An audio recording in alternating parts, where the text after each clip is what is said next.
오늘의 큐티 말씀은 누가복음 8장 26절부터 39절입니다. 제목, 예수님을 따를 것인가 아니면 몰아낼 것인가. 먼저 앞뒤 문맥을 살펴보겠습니다. 몰려든 사람들에게 예수님은 비유로 말씀하십니다.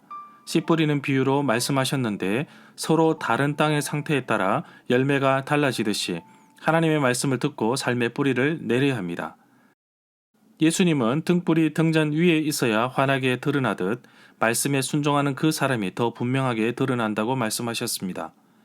제자들과 호수 건너편으로 가시다가 폭풍을 만났는데 예수님은 풍랑 속에서도 제자들의 믿음을 보기 원하셨습니다.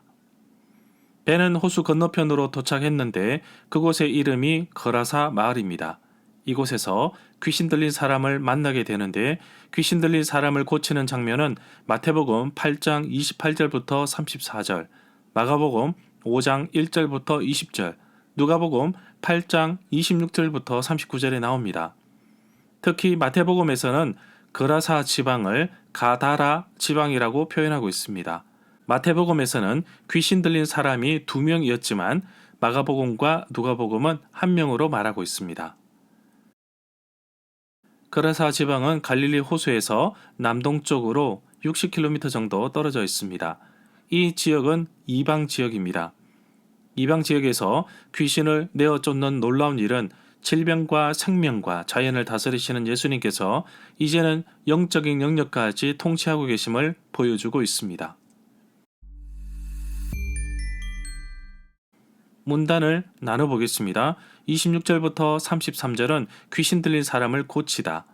34절부터 39절은 마을 사람들의 반응. 26절에 보면 풍랑이 있는 갈릴리 호수를 지나 갈릴리 맞은편 거라사 사람이 있는 땅에 도착했습니다. 이곳은 애초부터 예수님께서 가시고자 한 곳입니다. 예수님은 의도적으로 거라사 지방으로 가시고자 한 것입니다. 이미 갈릴리 지방에서는 수많은 사람들에게 병을 고치셨고 말씀으로 가르치셨지만 다른 지역에 있는 사람들은 아직도 예수님을 만나보지 못한 사람도 있었을 것입니다. 예수님은 의도적으로 소외되고 어려움에 처한 사람들에게 다가가신 것입니다. 이미 하나님의 나라가 이방인 지역에도 임하고 있음을 보여주고 있습니다. 27절에 보면 예수님과 제자들이 배에서 내리시는데 거라사 지방의 사람 가운데 귀신 들린 자 한 명이 예수님을 만나러 왔습니다. 이 사람에 대해서 소개하고 있습니다. 오랫동안 옷을 입지 않았고 집에도 있지 아니하고 무덤 사이에서 살고 있었다고 합니다. 28절에 보면 예수님을 보고 부르짖고 엎드려 큰 소리로 말하기 시작합니다. 가장 높으신 하나님의 아들이신 예수님, 당신이 저와 무슨 상관이 있습니까? 제발 괴롭히지 마십시오. 귀신 들린 사람은 예수님의 정체에 대해서 정확하게 알고 있었습니다. 29절에 보면 예수님께서 더러운 귀신에게 명령하십니다. 그 사람에게서 나오라 합니다. 성경에서는 귀신 들린 사람에 대해서 자세히 설명하고 있습니다. 귀신이 가끔 이 사람을 붙잡는데 사람들이 통제할 수 없어서 이 사람을 쇠사슬과 고랑에 매어 지켰으되 그 맨 덫을 끊고 귀신에게 몰려 광야로 뛰쳐나가곤 했습니다. 30절에 보면 예수님께서 더러운 귀신에게 이름이 무엇인지 물었습니다. 더러운 귀신이 군대라고 하였는데 많은 귀신이 들렸다는 뜻입니다. 군대라는 단어는 헬라어로 레기온이라고 합니다. 이 낱말은 로마 군대의 여당 규모 정도, 대략 6,000명 정도 된다고 합니다. 31절에 보면 귀신들은 예수님께 자신들이 지옥, 무저갱으로 쫓아내지 말기를 요청하고 있습니다. 32절에 보면 마침 주변에 많은 돼지떼가 산에 있었습니다. 귀신들이 그 돼지에게로 들어가도록 허락을 요구하자 예수님은 그렇게 하라고 허락하셨습니다. 모세 율법에 의하면 돼지는 부정한 짐승입니다. 그래서 유대인들은 돼지고기를 먹지 않지만 이스라엘 지방에 주둔하고 있는 로마 군인들을 위해 일부 지역에서 돼지떼를 사육했을 것이라는 추측이 나옵니다.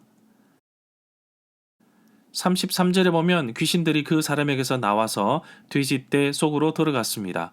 그러자 그 돼지떼가 비탈을 내리달리다가 호수로 들어가 빠져 죽었습니다. 마가복음 5장 13절에 보면 물에 빠진 돼지 수가 거의 2,000마리 정도 되었다고 합니다. 허락하신데 더러운 귀신들이 나와서 돼지에게로 들어가매 거의 2,000마리 되는 떼가 바다를 향하여 비탈로 내리달아 바다에서 몰사하거늘. 34절에 보면 돼지떼를 치는 사람들이 일어난 일을 보고서 도망쳤습니다. 그리고 이 사실을 성에 있는 사람들과 마을에 있는 사람들에게 알렸습니다.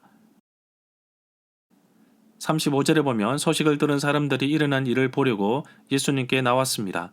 귀신이 나간 사람은 옷을 입고 정신이 온전하여졌고 예수님의 발 앞에 앉은 것도 보았습니다. 이 모습을 본 사람들은 두려웠습니다. 갑작스레 일어난 사건으로 인해 일대 사람들에게 두려움이 몰려왔습니다. 이런 상황 속에서 귀신 들린 사람은 온전한 모습으로 회복된 것을 볼 수 있습니다. 36절에 보면 귀신 들렸던 자가 어떻게 구원을 받았는지 이를 본 사람들이 사람들에게 말해 주었습니다. 누가복음은 여기에서 구원이라는 단어를 사용하였습니다. 단순히 귀신이 나간 것만으로 표현한 것이 아니라 완벽한 회복 그리고 하나님의 자녀로 새롭게 태어난 것을 향하여 구원이라는 단어를 썼습니다. 37절에 보면 거라사 사람들이 사는 그곳 근방 모든 백성들이 크게 두려워하였습니다. 결국 사람들은 예수님이 자신의 땅에서 떠나시기를 요청하였고 예수님과 제자들은 다시 배에 올라타서 돌아오게 됩니다. 갈릴리 서쪽에는 지금 예수님의 치유 사건이 많이 있었지만 이방 땅인 거라사 지역에서는 아직까지 예수님의 사역이 있지 않았기 때문에 오늘 귀신을 내쫓는 사건은 사람들로 하여금 놀라움과 더불어 두려움까지 주었습니다. 38절에 보면 귀신이 나간 사람이 예수님과 함께 있기를 원하였으나 예수님은 그를 보내셨습니다. 39절에 보면 집으로 돌아가서 하나님께서 너에게 어떻게 큰 일을 행하셨는지 전하라고 합니다. 만약 귀신 나간 사람이 예수님과 함께 거라사 지방을 떠나면 예수님께서 하신 일이 더 이상 다른 사람에게 알려지지 않을 것입니다. 이 사람이 거라사 지방에 머물러야 많은 사람들이 온전케 된 그를 보며 예수님의 놀라운 치유의 능력을 눈으로 보는 증거를 보게 되는 것입니다. 실제로 귀신 나간 사람은 예수님께서 자기에게 어떻게 큰 일을 행하셨는지 온 성에 다니며 사람들에게 알렸습니다. 절마다 상세한 설명과 구절 해석, 핵심 내용과 중심 줄거리는 네이버 블로그에 올려져 있습니다. 내게 주시는 교훈입니다. 예수님은 의도적으로 호수 저편으로 가자고 하셨습니다. 그것은 예수님의 손길이 아주 급하게 필요한 사람이 있었기 때문입니다. 군대라는 아주 많고 큰 귀신의 때였지만 예수님의 명령에 귀신은 쫓겨나야만 했습니다. 능력이 많으시고 강하신 예수님이 나와 함께 계시기 때문에 두려워할 필요가 없습니다. 새로운 인생을 살게 된 귀신 나간 사람은 동네에 다니면서 자신이 어떻게 예수님을 만나 치유되었는지 알렸습니다. 이것이 바로 복음이 아닐까요? 누가복음에서는 이 사람을 향하여 구원을 받았다고 표현하고 있습니다. 진정으로 하나님의 자녀가 된 것입니다. 나의 삶에 계시는 예수님을 멀리할 것인가요? 아니면 예수님의 말씀을 받아들여 순종의 삶을 살 것인가요? 이 질문에 그리스도인들은 답을 해야 합니다. 신앙의 삶에서 중간의 선택은 없습니다. 나의 옛 습관을 버리고 새로운 마음으로 하나님의 자녀답게 말씀을 따라 살기를 원합니다. 오늘도 나를 찾아와 주시고 죄로 얽매인 나를 풀어주시고 구원의 길을 열어주신 예수님께 감사드리며 한 생명을 온천하보다도 더 귀하게 여기시는 예수님의 마음을 본받아 살아가는 하루가 되기를 간절히 소망합니다.